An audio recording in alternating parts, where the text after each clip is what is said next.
welcome everyone. My name is Sierra Lamonaco, and I am the Alumni Relations Officer with the Faculty of Applied Science and Engineering, as well as the program lead for the School Lunch and Learn series. So I want to thank all of you for joining us here today for a very, very special School Lunch and Learn presentation.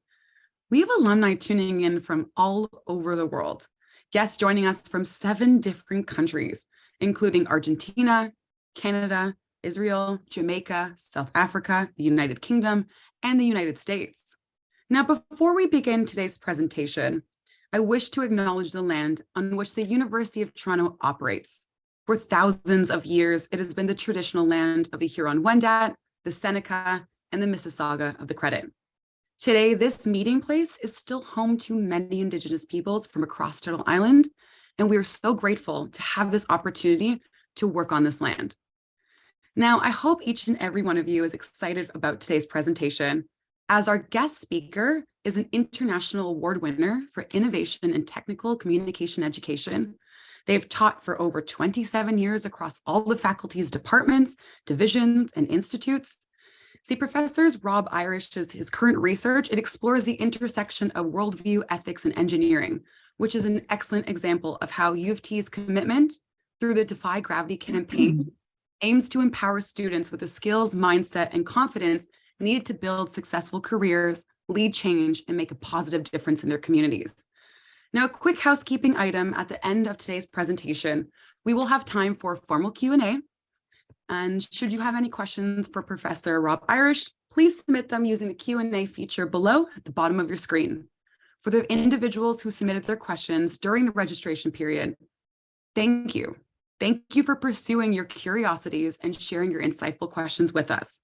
We shared them in advance with Professor Rob Irish before today's presentation, and we will continue to share them throughout. Now, without further ado, it brings me great pleasure to introduce our MC and chair of the event, chair of the School Lunch and Learn program as well, Laurie Hevola. Laurie is not only an Electrical 65 graduate, but he is one of our most dedicated and engaged members of the alumni community. Laurie has been chairing the School Lunch and Learn program for over 10 years and continues to generously dedicate his time to maintaining the School Lunch and Learn traditions. And with that, please join me in welcoming Laurie Hevola, who will now introduce our speaker for today's event. Thank you. Thank you, Sierra, for the very warm introduction. It is indeed my pleasure to welcome our guest speaker today, Professor Rob Irish. Rob started the University of Toronto's Engineering Communication program and served as its director from 1995 to 2008. This program is widely regarded as a leading communication program here in North America. From the beginning, the program aimed to integrate communication into engineering education as an essential skill, not only for professional work, but for engineering thinking, research, and design. Through his work, he has taught in every department of engineering. For the past 10 years, most of his teaching has been in engineering science, where he co-teaches a large first-year design and communication course. He also regularly teaches communication to professional engineers for a range of companies and organizations. He is the author of 2 textbooks, Engineering Communication from Principles to Practice, published by Oxford Press, the 2nd edition in 2013, which was co-authored with Peter Elliott Weiss, and Engineering Writing, a brief guide, also published by Oxford in 2016. In 2019, he was awarded the Ronald S. Blick Award by the IEEE Professional Communication Society for distinction in technical communication education. And now, without further ado, please join me in welcoming our guest speaker, Professor Rob Irish.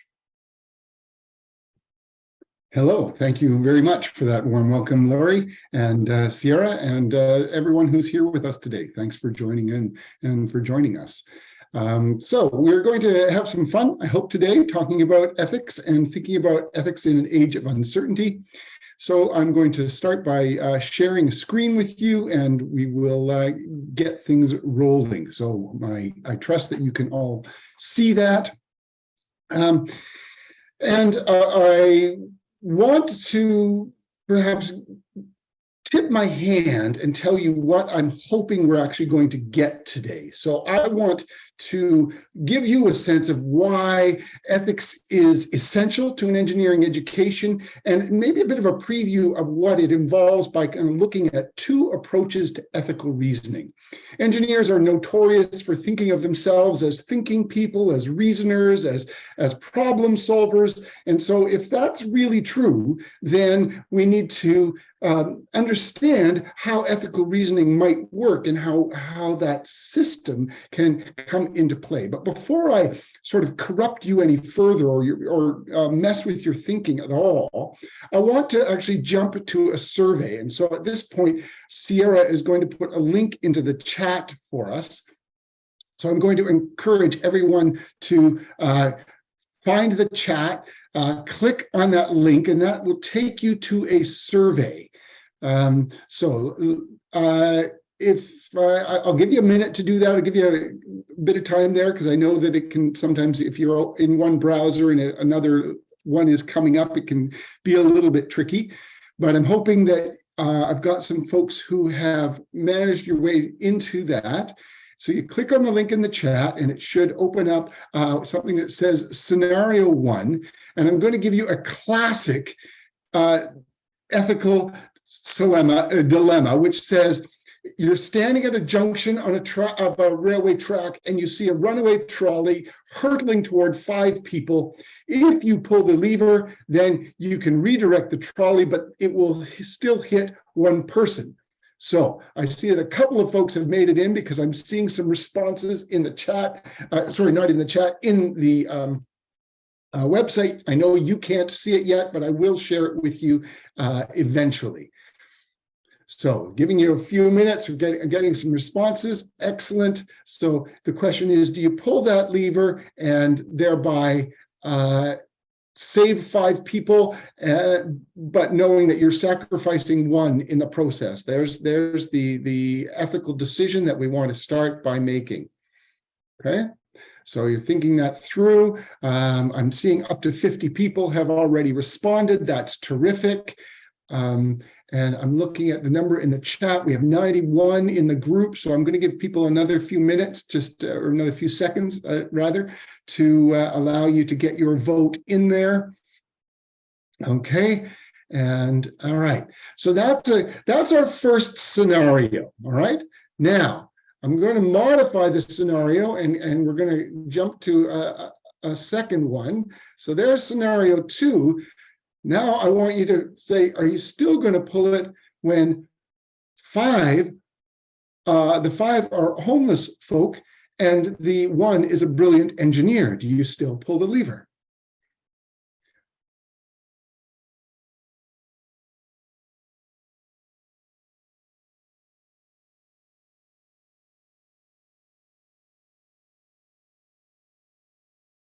So again, I'm giving you a few minutes. I'm seeing there's about almost 50 who have responded on this question. So we're getting there. That's great. I'm going to give you another few seconds to kind of respond to this one.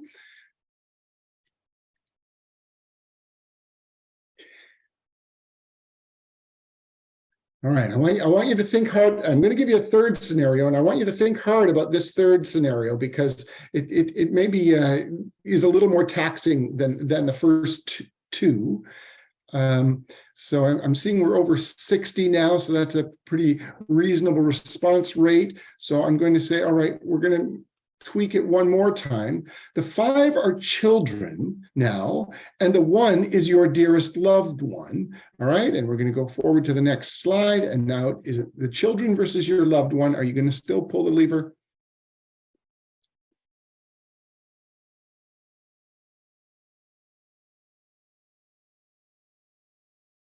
All right, we're getting some responses here.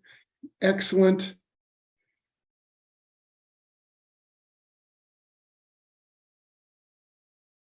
All right, we're up to about 50 responses on this one. Okay.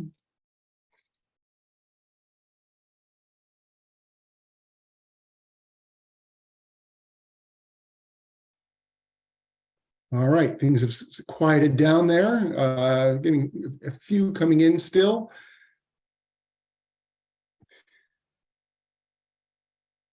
All right, let's have a look at what you said. And we're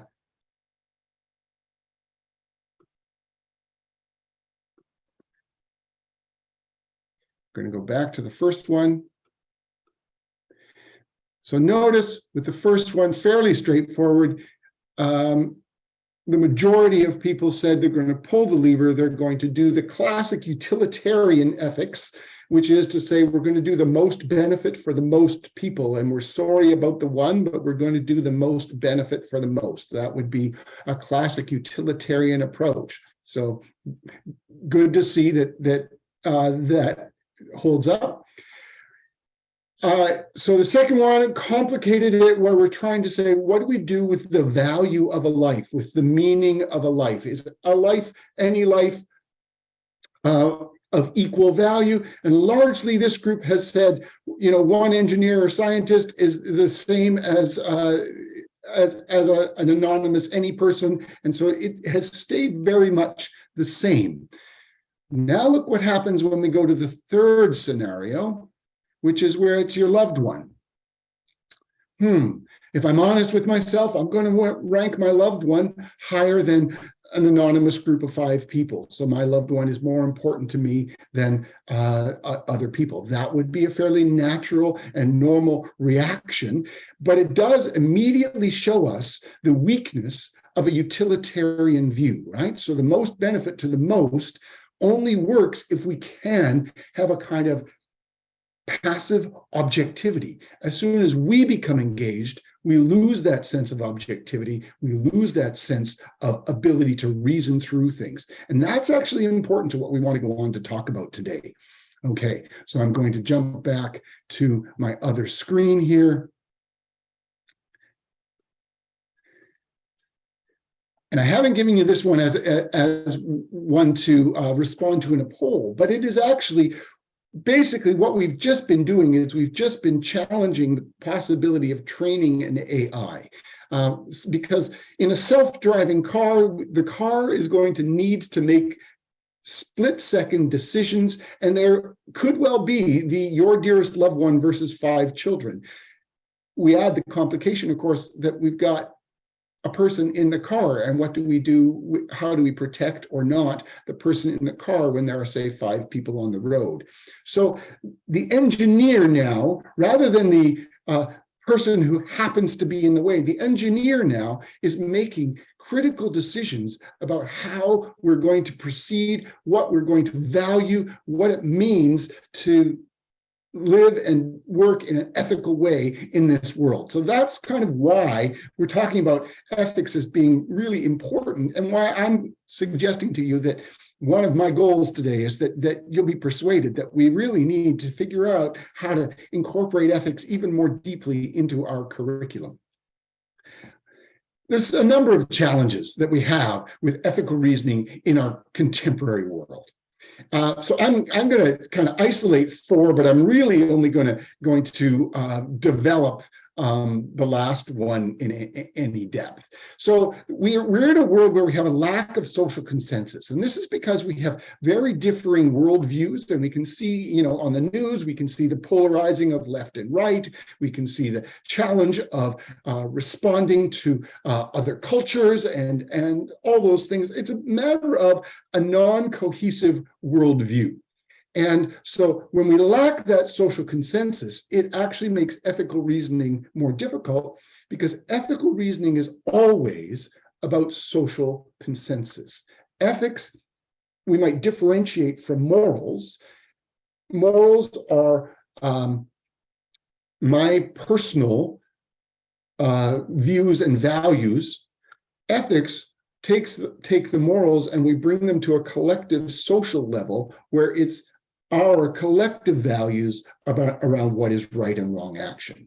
So when we have a problem on social consensus, we're going to have difficulty with establishing those right and wrong.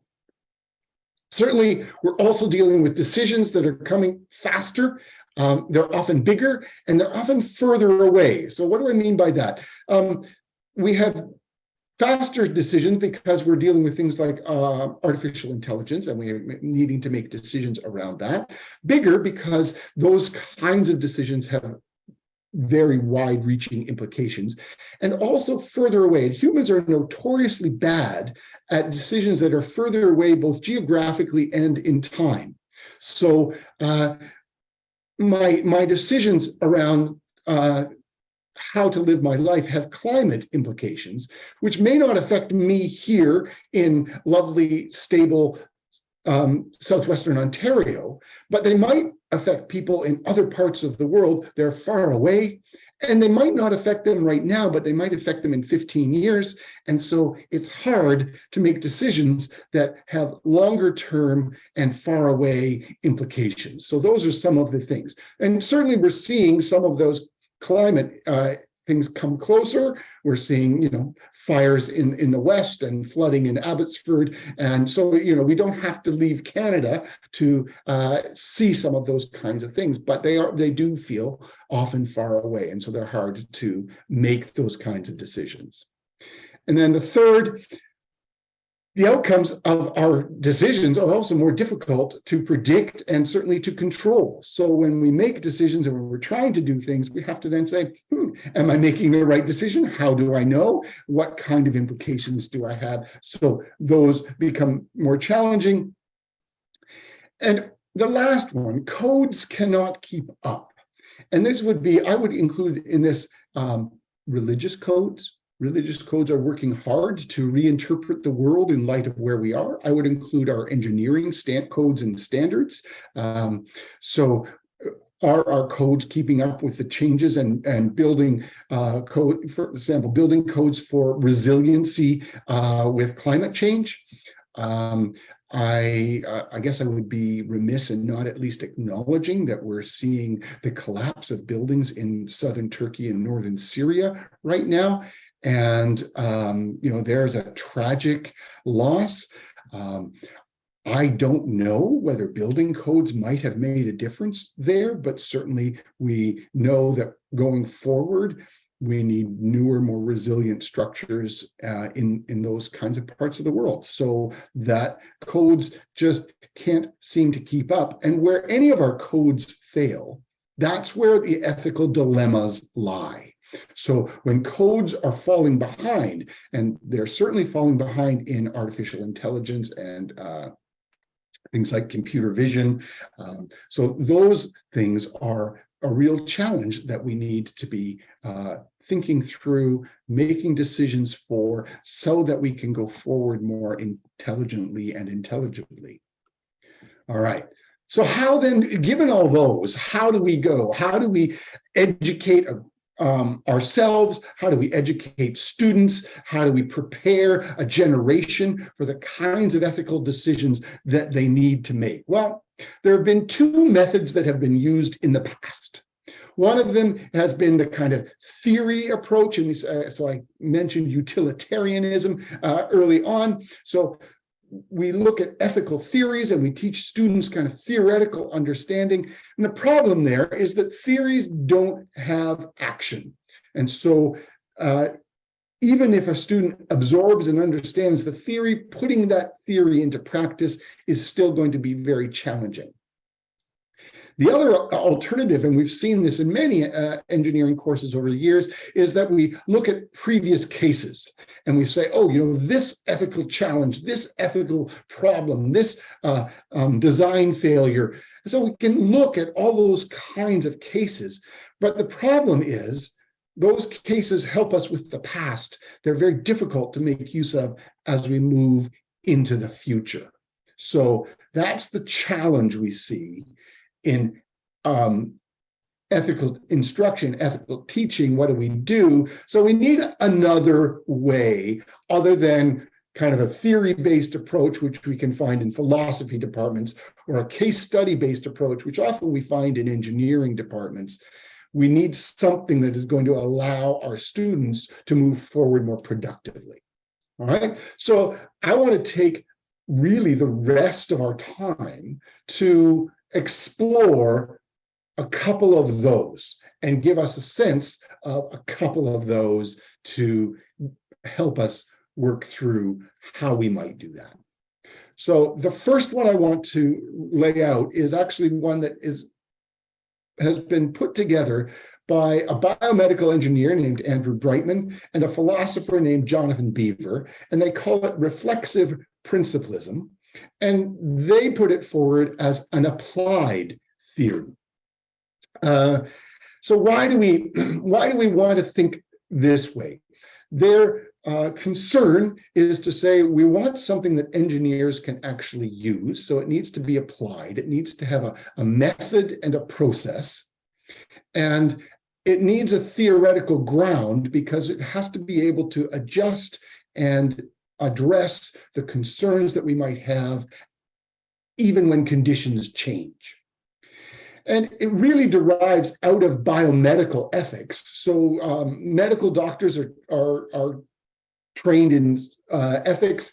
And so this is an attempt to take something that is happening over there in medicine and bring it into engineering and say, can we apply this? Can we think it through in a way that makes sense for engineering? And part of the job is to simplify our task sufficiently that anyone can do it, that we can work our way through it. And so there's two parts. The first part is in the word reflexive, and that's, it needs to be a reflex. It needs to be that, you know, if someone pokes something at your eye, your head jerks back. It needs to be that instinctive, that automatic, that able to respond in a given situation. But it also needs to have principles that allow us to jerk our head back to respond in an appropriate way. So they've worked through 4 principles, and with my students, we sometimes question whether the 4 are enough or whether we should have 1 or 2 more, whether we maybe can get rid of 1 or 2 of these, but they've distilled it to 4 principles. So I'm going to kind of take us through each one and then sort of look at what it means as we go. So autonomy, so the rights of the individual, the respect for the decision-making of each individual. So my decisions should allow my bodily integrity. They should allow my space of influence to have my decisions in it. That's the respect for autonomy. Any ethical decision we're making needs to have some good. So it's got to have what in highfalutin philosophy terms they call beneficence. So it's got to have some benefit. It's got to have some good. Okay. So when we're trying to make decisions, we're trying to decide on a construction project, a mining project, an artificial intelligence that we're developing, a new biomedical device, we have to say it's got to do some good.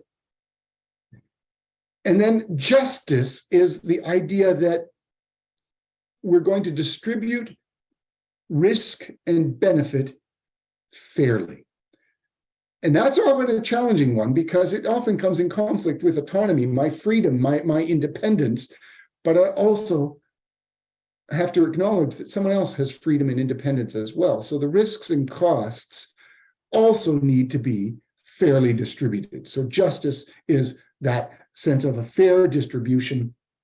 And if we were to go further afield in the justice kind of line of things, we might say, and maybe reparative, right? So we may want to say, not only needs to be fair, but it also needs to make sure it is not disadvantaging those who may have been disadvantaged in the past. So we may want to say it could be reparative as well. And then non-maleficence, this is the word that my students always complain about, and fair enough. So non-maleficence means not doing harm. Okay, so I want to increase the amount of non-harm that I do. So more non-harm is better. So I might have something that is very beneficial, but if it is also very harmful, that's not a good thing. So those are the four. I find it useful to kind of imagine them on this kind of a plane of ethical reasoning. So if you think of on the one axis, we've got harm versus benefit, and we can kind of say, all right, what does that look like? And on the other, we've got the respect for the individual versus the justice for all. And any given decision is going to kind of fill in somewhere on the plane, and it might have, mine is a nice even one here. It's the same amount in all directions. But what we really think of is a good decision is one that fills the plane. Because I want to do benefit, I also want to do non-harm, I also want to do justice, and I also want to respect autonomy. So I want to fill the plane. All right. So that gives you, I think, just a little taste of the theoretical that comes with this, all right? So now I want to give you a case. Let's take this and try and see if we can apply it, okay? So I've got Emma, and Emma is a 68-year-old woman and an alcoholic. Due to her age and poor health, she's unable to perform everyday tasks such as fetching objects or cooking for herself. Therefore, she purchased a care robot, and her doctor advises her to quit drinking to avoid worsening her condition. When Emma commands the robot to fetch her an alcoholic drink, should the care robot fetch her the drink? So there's our question, okay? It's our ethical question, and we might think about Emma's autonomy. We might think about beneficence. What good would it do? We might think about non-maleficence, avoiding the doing of harm. We might think about justice. Is there a distributed sense of the right there?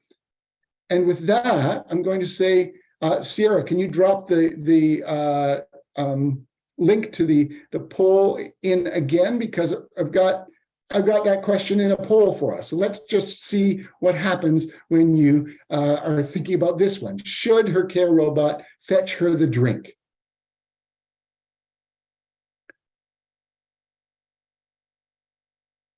All right. People are finding their way in. I'm seeing some responses now. That's great. Give you a few minutes or a few seconds at least to get your answers in.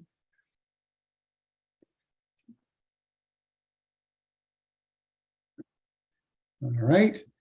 And okay, I'm up to 60 responses, which seems like we're getting a pretty good response rate. That's about where we got to with my other questions. Things are slowing down now. Okay, so I'm going to show you what happens and what you think collectively.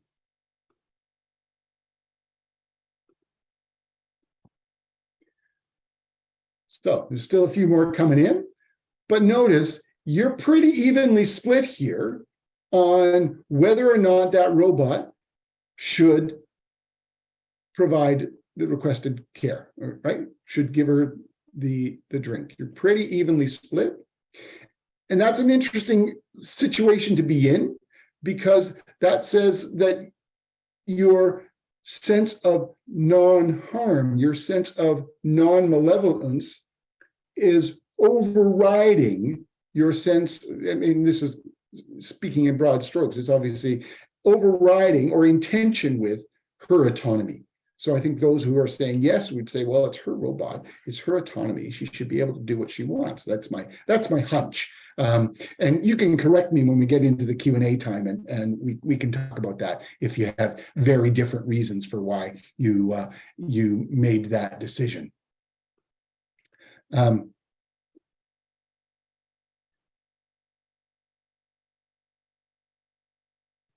So now we're just going to jump back here. Oh, we already answered the poll, but I'm going to give you a different version of the story, and we're going to go to the polls again. All right, so now it's the same Emma, it's the same alcoholic problem, it's the same trouble with daily tasks, but now, therefore, the healthcare system has provided a care robot. Her doctor advises her to quit drinking to avoid worsening her condition. should it bring her a drink? Let me forward the slide so you're answering the right question. And I invite you now to go back in and say, should it give her a drink this time?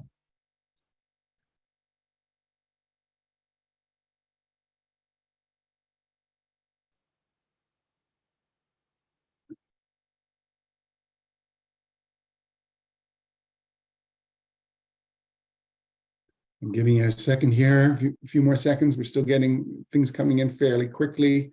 So.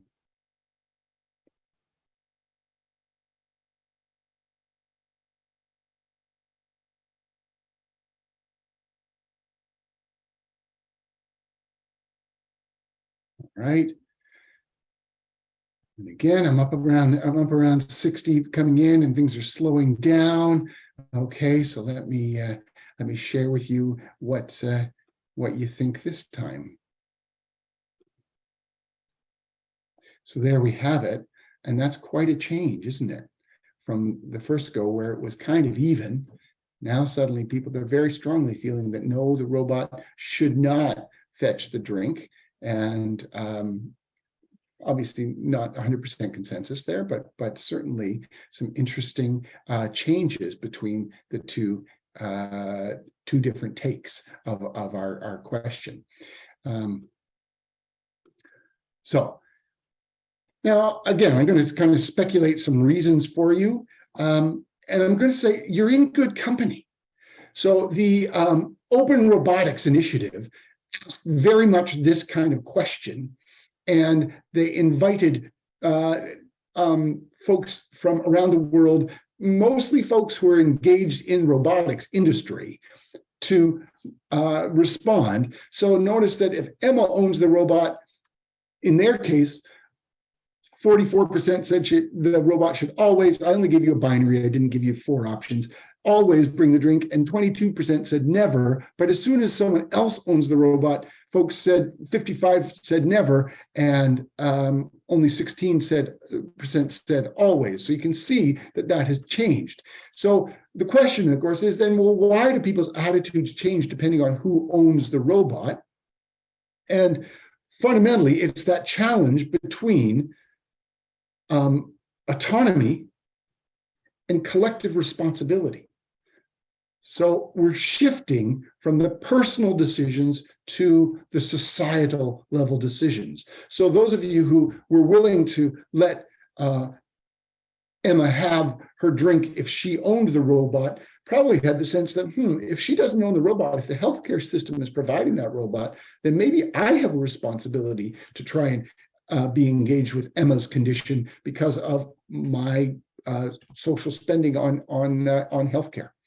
Okay, so those kinds of questions are important questions for us to understand just what it is that drives us individually and what drives us as a society in trying to make kind of appropriate ethical decisions. Okay, so that's why we want to have that. And those 4 principles can begin to ground that discussion in what it is we need to consider.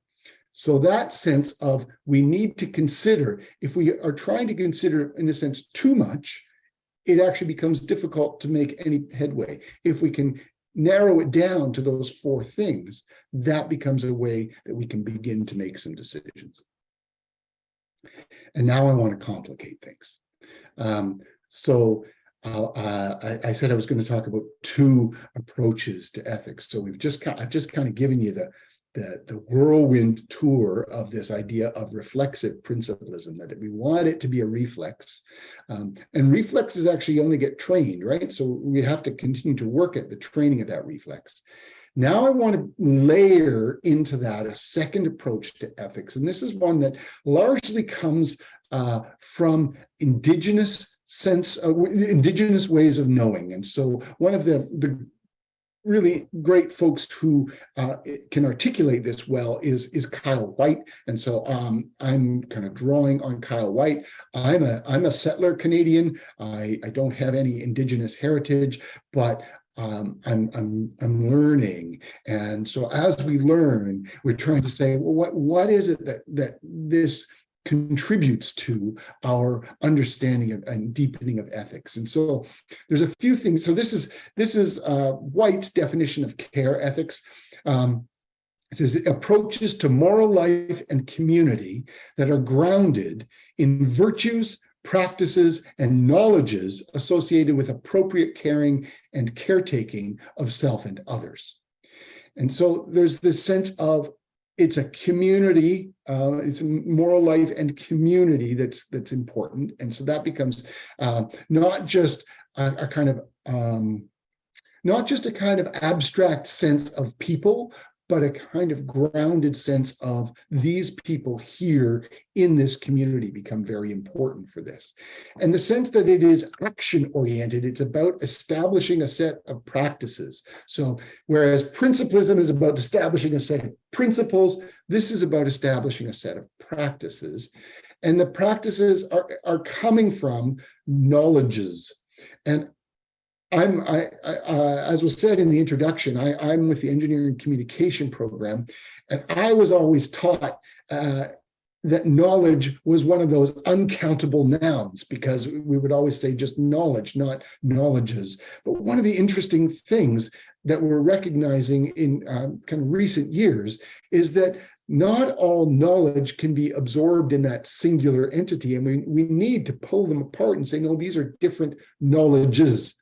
And so one of the important knowledges that comes in here is some of the indigenous ways of knowing.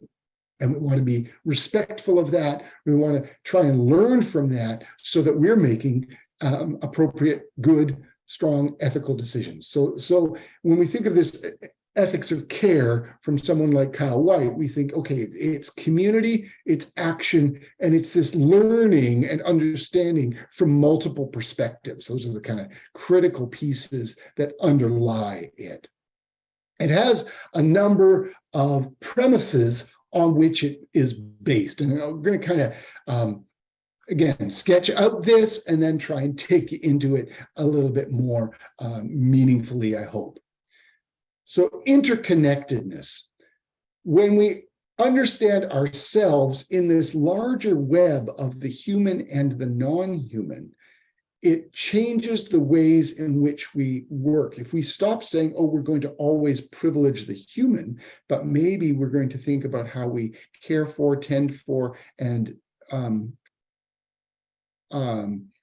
incorporate the non-human in our associations, in our decisions, in our moves, then that becomes an interesting place for us to navigate, to work. Then we do that, and these two are very connected for me, that the interdependence, we do that in part or in large part because there's this sense that we are dependent each on the other. And so if I care for the trees around me, in some sense, the trees around me care for me. In order for each of us to have the oxygen we need for a year, we have to have just for our breathing, not for having good air quality or anything like that, but we need 9 trees worth of respiration each. So, there is a sense in which I could perhaps attach the tree directly to my personal well-being. And then the sense of competence for care. So this third piece is, what do I need to know? This comes back to that knowledge piece. What do I need to know? What are the skills I need to develop to be able to care in a way that allows all of these relationships, these interconnected relationships, to flourish? So that becomes an interesting question we want to ask. And that, for me, is kind of the crux of this ethics of care, is saying, how do we develop appropriate competencies? And then attentiveness is, I have to kind of be paying attention to what the challenges, the problems that maybe I've made a decision, and maybe that decision actually creates a secondary problem. I have to kind of pay attention to that. All right, so let me try and put this in a little bit more tangible way. I want you to imagine the engineer, all engineers, suddenly we've lumped them all as a single entity, and the environment, and we've lumped the entirety of the environment as a single entity. And we say, how are those two connected? So we're thinking about that first piece of interconnectedness, but we're also necessarily thinking about the sense of dependence. So, we have entered the Anthropocene, where the biggest factor influencing the nature of the world is humanity, which means that our actions collectively impact the environment, and the environment depends on us for its health. And likewise, we get our food, we get our energy, we get our any of the resources that we need. We get the air we breathe, the water we drink, all comes from that environment. So we are very dependent on it for sustaining our life. So there's this kind of dependence that goes both ways. The environment provides the resources for us to flourish, to do well. And, on our side, often we're the ones generating the pollution, and that has consequences for both us and others. And now, if I'm going to get a little pricklier, perhaps, we have the capability of destroying the environment. It's within our power. And we can do it quickly or slowly, but we have the capacity. And the environment has the capacity to destroy us. Again, mostly slowly, but that's for now. The interesting thing is, the environment has largely supported us in our endeavors so far, and we have largely exploited the environment.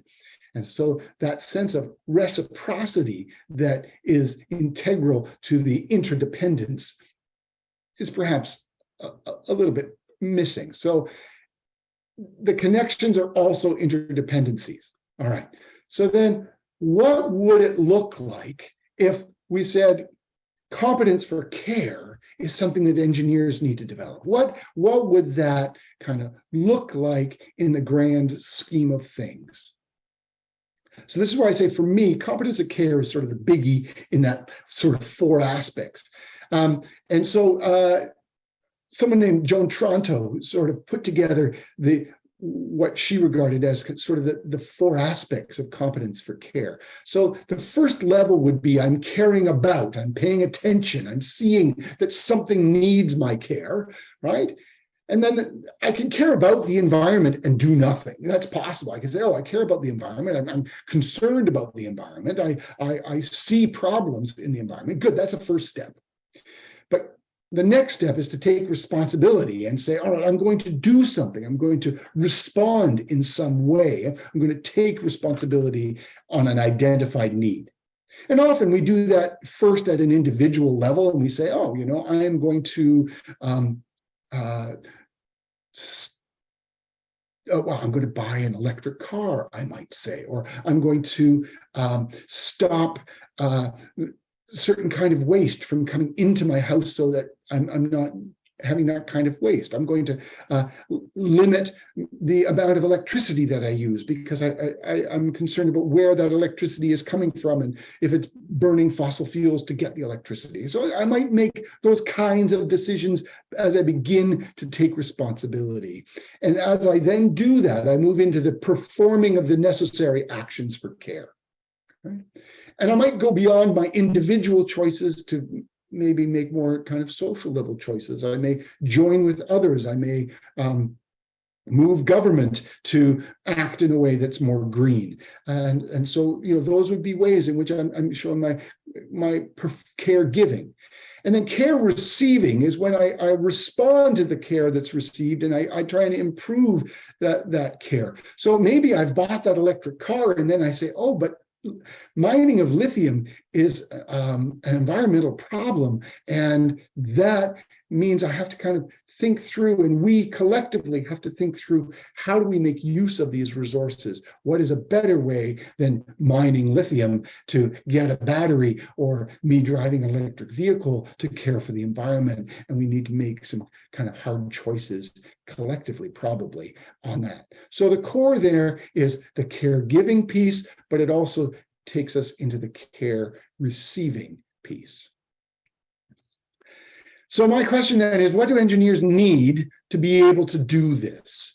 And this is where I'm kind of coming back to my initial concern, which is how are we educating the engineer? And so I think that, in some sense, I'm turning to this community as a community of engineering alumni, and I'm turning to you as my lobby group. So at the end of a TED Talk, that often there's a challenge that gets put out to the TED Talk audience. So here's my challenge is to help me work through it, to help me think about what are we going to do to enable our engineering students to be better ethical thinkers, to be better ethical reasoners, to begin to balance the various approaches to ethics and the concern for and care for that is required in the 21st century as we kind of look at what's going on with that century. So I had an email from one of you last week, which was wonderful, and suggested that we need to have STEM-E, so science, technology, engineering, mathematics, and ethics. And my only thought would be, well, why isn't it STEAM and you put the ethics up front? But the idea that we need to figure out, we need to think through places in an engineering education that allow for a richer, deeper, integrated engineering education. So I teach two of the courses that have ethics as a core part of them. I teach an engineering and society course in second year engineering science, and I teach a second year course in technology, society, and the biosphere for civil and mineral engineers. So we've got some things in place. We perhaps need to think about how we integrate it across the curriculum. So I've been working off and on with the Intro to Machine Intelligence course, where we kind of incorporate an ethical piece there, and there's some other folks across the faculty who are beginning to work on integration of the ethical pieces as well. So but that's an important piece of where we're going and how we're moving forward. We need to bring in, I think, a stronger understanding of the environmental science, because the sustainability and the environment is it's the existential question of our time. And so we need to figure out how we're responding to that. And I think there's lots we can learn from Indigenous ways of knowing that we need to draw on and think through. And we need to really think through long-term consequences. So one of the metrics that the Northern Cree have is they say, what would our ancestors 7 generations back tell us? And what would our descendants 7 generations forward tell us? And I think there's some wisdom in that heuristic of saying 7 generations back, that was before the automobile. That was, for me, early industrial revolution. So what happens 7 generations back? What would they say to us today? 7 generations into the future, what can we imagine being said to us into the future? And then the idea of explicability, and I tucked this one in there, and I haven't talked a lot about it. I'm happy to get into that in the discussion, but that really relates to artificial intelligence. And so this is where I'm not sure that the 4 reflexive principles are enough when it comes to something like artificial intelligence. So there is a lot of discussion about what's called sometimes transparency, or what's called explicability, that if the artificial intelligence is making decisions and using algorithms that we can't understand, then we run a risk of losing the power, losing the control, and we know that artificial intelligence requires oversight. So how do we keep humans in the loop? How do we understand enough that we can have it explained to us, and that we can understand what's going on? So that's a unique challenge in the realm of artificial intelligence. But not unique is that all of us need to be building the skill of empathy. There's some great empathy research coming out of Stanford from Jamil Zaki, and talks about the empathy as a muscle that we need to learn to flex, and something that we need to kind of generate more richly for all of us. And we need to include not just other humans, but also non-humans. So we talked about that interdependence and interconnection of actors. So at this point, I'm going to say one of the actors in our lives is the ground on which we walk, the food and where it comes from. So we need to kind of develop an empathy there as well. So those are my big four. We need to integrate. We need to have environmental science. We need to take responsibility for explicability, and we need to build empathy so that we can make better ethical decisions. And with that, I'm going to bring things to a close, and I think we've got some decent time for some discussion and questions. Yes, we do indeed. We have a number of questions online. I'm going to begin with perhaps an easy one or short one. Do you have examples where an indigenous approach to ethics would yield very different decisions than the reflexive approach? It's not actually an easy one, but that's a great question. And I think that the place where we might see that is in decisions around some of our land use. So if we take the attitude of a full-on ethic of care, then the decision might be not to clear more farmland, but to eat less meat. And so when we consider the rights of the trees and the animals there and try and work from that perspective, then yeah, we might wind up with a different result than we might with reflexive principalism, because we might say, oh, with reflexive principalism, it benefits the farmer, it benefits people. So we may not, it doesn't ask us to consider environmental factors in the justice question. That would be the big difference, I think. Thank you. The very first question, speaking of reflexive principalism, the first principle has already made a localized judgment. How would this work in a society where the group has primacy over the individual? So this one, reflexive principalism comes out of a Western tradition. So it comes out of a tradition of virtue ethics, which takes us back to Aristotle, at least. And so that sense of the culture that is holding the individual and the collective intention would be very much in the realm of reflexive principalism. And I suppose there are, certainly there are cultures where the collective has greater sway, and the autonomy of the individual gets less regard. So it may in fact be that in some of those settings, we may want to say, hang on, what about the individual? And we may want to press for the autonomy of the individual in that sense. So but I will acknowledge reflexive principalism definitely comes out of a Western tradition of ethics. Thank you.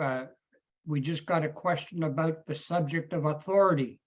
That person asking the questions, I have heard engineers have all the responsibility, but none of the authority. Do you have any comments? So yeah. One of the readings that my students do in those two engineering and society type courses that they do in both courses actually is about the depoliticization of engineering education. And one of the challenges is that we encourage, through a depoliticized education, we encourage our students to take roles that are passive with respect to authority. And so it's almost something that we've brought upon ourselves through the kind of long tradition of engineering education, where you're supposed to be subject to your employer, right? The first line of the first point in the province of Ontario's engineering code of ethics says, you have responsibility to the practitioner has responsibility to the employer, and so that kind of puts the engineer under that authority. So we've kind of structured the profession that way. So yes, there's some truth in that. Actually, the very last question, because we are running tight on time. As you mentioned, professional engineers, not only in Ontario, but here in Canada, are required as part of their license to act in an ethical manner according to a defined code of ethics. Many engineering grads do not choose to get their PEng. However, particularly in emerging disciplines, should universities be doing more to encourage these grads to get their license to improve ethical practice by engineering grads? Oh, that's a tough call, because that assumes that the professional organization is keeping up with the ethical challenges that are being faced by the new disciplines. So in an ideal world, I would say, yes, we should be doing more. We should be encouraging that. But that also then says we need to be pushing on the PEO in Ontario, Engineer Canada, to make sure that the approach to ethics is meeting the needs in those emerging fields. The next question is very topical and perhaps controversial. Doesn't relate directly to engineering. Mandates for masks and vaccines during the pandemic were well-founded, but not always accepted. Our best engineering solutions in terms of environmental protection to a product like bitumen that electric cars drive on are similarly ignored. Pipelines are viewed as not needed. Any comments, if you care to? So that sounds a little bit like the world is going to hell in a handbasket, I think is the expression. Any comments? On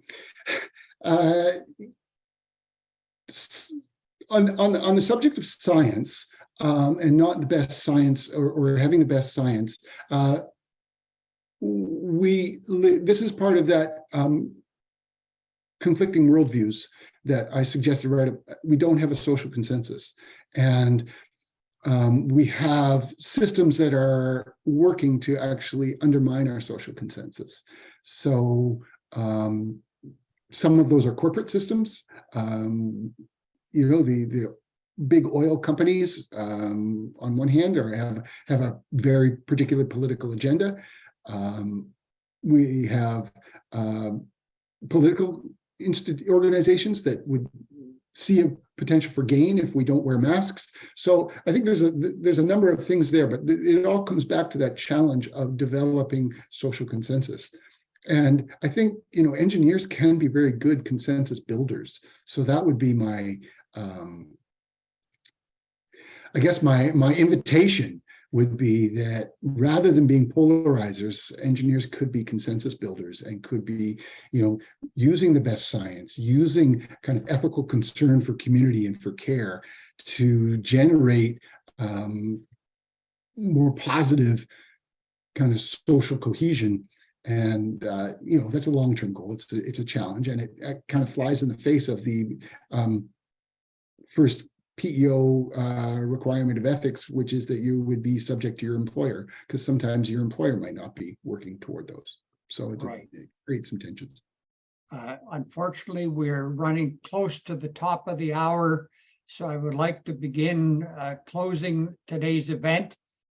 Thank you to everybody. There were more questions than we could possibly hope to address online from our audience.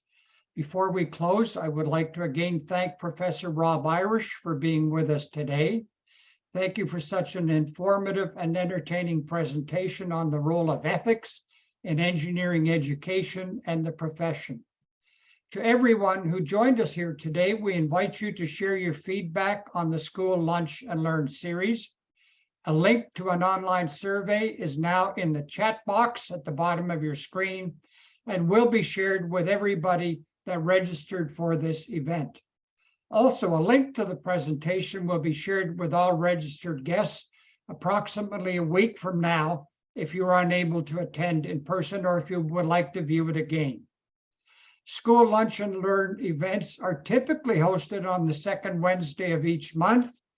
On Wednesday, March 8th, in celebration of International Women's Day, we will feature Professor Murtad Alfred as our special guest speaker from 11 a.m., not noon, 11 a.m. until noon. If you are interested in learning more about School Lunch and Learn, we would invite you to visit the engineering or contact the engineering alumni office at events@engineering.utoronto.ca. In closing, I would like to thank all of you for joining us for today's presentation. I hereby adjourn today's session of School Lunch and Learn. Have a wonderful week, and we'll see you all next week. Thank you all.